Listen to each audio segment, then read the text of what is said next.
Hi friends, நம்ம இப்போ பார்க்க போகிறது வந்து கல்லூராயன் மலை. அதுக்கு முன்னாடி நம்ம சேனலை வந்து சப்ஸ்கிரைப் பண்ணாதவங்க சப்ஸ்கிரைப் பண்ணிக்கங்க, லைக் பண்ணிக்கங்க அண்ட் ஷேர் பண்ணிக்கங்க. இந்த கல்லூராயன் மலை எங்கே இருக்குது அப்படின்னா, கள்ளக்குறிச்சியிலேருந்து ஒரு 110 கிலோமீட்டர் தொலைவில் இருக்குது. சின்ன சேலத்துலேருந்து 33 கிலோமீட்டர் தொலைவில் இருக்குது இந்த கல்லூராயன் மலை. இந்த மலை போகிறது வழி இருக்கு பார்த்திங்களா, போகிற நெடுக்குமே ரொம்ப அழகாக இருக்கும். பார்க்குறதுக்கு ரொம்ப பச்சை பசேர்னு ரொம்ப அழகாக இருக்கும். இந்த மலைக்கு நம்ம போகிறதுக்கு முன்னாடி கீழே வந்து ஒரு கோமிகை டேம்னு ஒன்று இருக்கும். அந்த கோமிகை டேம் இதை விட ரொம்ப இன்னும் அழகாக இருக்கும். ரொம்ப சொல்கிறதுக்கே ரொம்ப அழகாக இருக்கும்.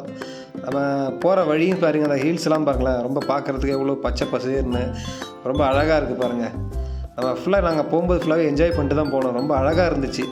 அது வார்த்தையால் சொல்ல முடியாது. அது நம்ம என்ஜாய் பண்ணும்போது அந்த சுவாரஸ்யம் நமக்கு புரிய வரும்.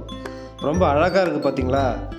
நம்ம அந்த போகிற அந்த மலை நெடுக்கும் ஃபுல்லாகவே அந்த கல்லூராயன் மலை நோக்கி போகும்போது எல்லாமே அந்த ரொம்ப அழகாக இருந்தது. அந்த நம்ம கீழே இருக்கோம் இல்லையா, நம்ம கீழே இருந்து போகும்போது கோமிகை டேம் இருக்குது. அந்த கோமிகை டேமில் தான் ஃபஸ்ட் நம்ம ஸ்டார்ட் பண்ணணும். இந்த கோமிகை டேம் வந்து எப்போ அது கட்டியிருக்காங்க அப்படின்னு பார்த்தீங்கன்னா, காமராஜர் ஐயா முதல்வராக இருக்கும்போது 1963ஆம் ஆண்டு வந்து அது கட்ட தொடங்கியிருக்காங்க. அதுக்கப்புறம் வந்து ஐயா பக்தவாச்சலம் வந்து முதல்வர் ஆனார். அப்போ வந்து நவம்பர் 23, 1965 வந்து அது கட்டி முடித்து வந்து செயல்பாட்டுக்கு வந்துச்சு. செயல்பாட்டுக்கு வந்தப்புறம் அந்த அணைக்கு வந்து எங்கேருந்தெல்லாம் நீர் வருதுன்னு பார்த்தீங்கன்னா, கல்பாடை, பொட்டியம், மல்லிகைப்பாடி, பரங்கி நத்தம், இந்த ஆறுகள் வழியாக தான் அந்த அணைக்கு தண்ணி வருது. அந்த அணைக்கு தண்ணி இது மூலயமா வந்து அந்த கோமிகை அணை வந்து போய் சேருது. கோமிகை அணையினோட அதோடைய பரப்பளவு எவ்வளோன்னு பார்த்தீங்கன்னா 300-600 ஹெக்டேர் நீர் பரப்பளவு கொண்டது.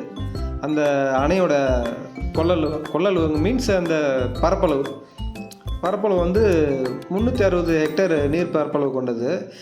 அந்த அணையிலிருந்து கிட்டத்தட்ட ஒரு 50க்கு மேற்பட்ட கிராமங்கள் வந்து பயன்படுத்துகிறாங்க.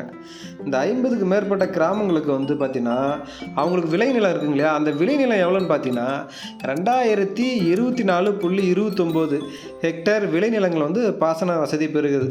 அந்த விளைநிலங்கள் வந்து இந்த தண்ணி யூஸ் பண்ணி பயன்படுத்திக்கிறாங்க. இந்த விளைநிலங்களுக்கு தண்ணி போகணும் இல்லையா, அதுக்கு கால்வாய் அமைச்சிருப்பாங்கள்ல.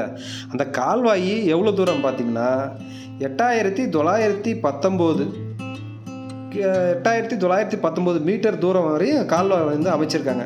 அந்த கால்வாய் அமைச்சு அது மூலிமா தான் அந்த தண்ணி கொண்டு போய் அந்த விவசாயிகளுக்கு விளைநிலங்களுக்கு வந்து பயன்படுத்துகிறாங்க. இந்த அணையினோட கொள்ளளவு பார்த்திங்கன்னா 46 அடி தான் இதோடைய அணை. ரொம்ப பெரிய அணையும் கிடையாது, ரொம்ப சின்ன அணையும் கிடையாது, மீடியமான ஒரு அணை.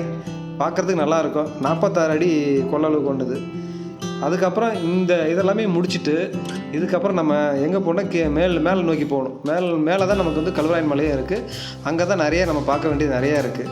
அங்கே மேலே நம்ம போனீங்கன்னா போகிற வழி எல்லாமே ரொம்ப அருமையாக இருக்கும். போகிற வழி எல்லாமே ரொம்ப பச்சை பசேர்னு அழகாக இருந்துச்சு பார்க்குறதுக்கு எல்லாமே.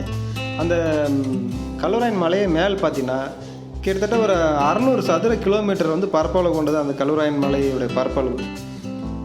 இது வந்து பார்த்திங்கன்னா தரமட்டத்திலிருந்து 1000லிருந்து 3800 அடி வரையும் உயரம் இருக்கும். தோராயமாக இருக்கும், நான் அக்யூரேஸாக சொல்லலை, தோராயமாக இருக்கும். இது வந்து தமிழ்நாட்டில் ஏழைகளின் மலைத்தொடர்னு என்றும் சொல்லுவாங்க.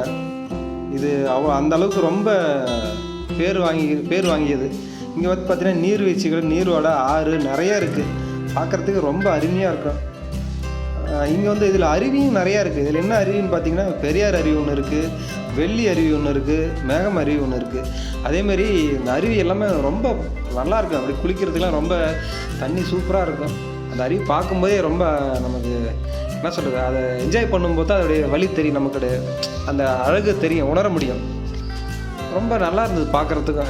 நீங்கள் சுற்றுலா போகிறீங்க அப்படின்னா கண்டிப்பாக காலையிலே போயிடுங்க. ஏன்னா அங்கே சுற்றி பார்க்குறதுக்கு நிறைய இடம் இருக்குது. காலையிலே போனால் மட்டும்தான் நீங்கள் ஈவினிங் வரையும் நீங்கள் சுற்றி பார்க்க முடியும்.